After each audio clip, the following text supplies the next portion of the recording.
Bonjour à tous, l'Algérie demande des réparations. Le Parlement algérien a voté hier une loi criminalisant la colonisation française. Le pays réclame des excuses officielles de la France et demande aussi des indemnisations pour la décontamination des sites où des essais nucléaires ont été menés par exemple.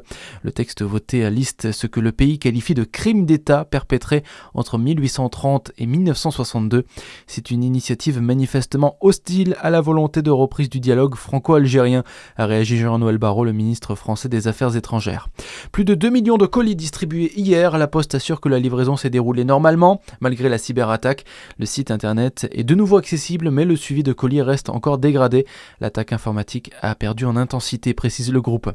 L'espoir pour Brandt. Hier, un plan de reprise partielle du site d'Orléans a été dévoilé par le patron de Thomson Computing, Stéphane Français.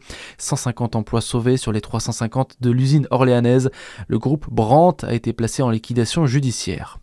À Grenoble, l'homme blessé par balle lundi par un policier a été interné en psychiatrie. Le suspect de 34 ans avait menacé le personnel d'une auto-école avec un couteau avant de vouloir s'en prendre aux forces de l'ordre qui ont tiré pour le maîtriser.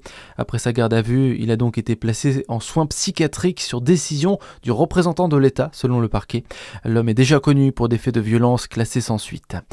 De nouveaux cas de grippe aviaire, c'est dans le Jura que la maladie a été détectée vendredi dernier par un chasseur sur 6 cygnes retrouvés morts près d'un étang à Aumont. La préfecture a mis en place une zone réglementée. Le virus circule fortement partout en Europe à cause notamment des oiseaux migrateurs.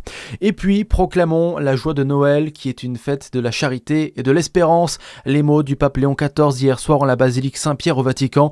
Première messe de Noël pour le souverain pontife devant près de 5000 fidèles massés sous la pluie. Le pape qui présidera une messe aussi ce matin et prononcera à midi sa bénédiction Urbi et Orbi depuis le balcon de la basilique. Voilà pour l'actu, très bonne matinée à tous.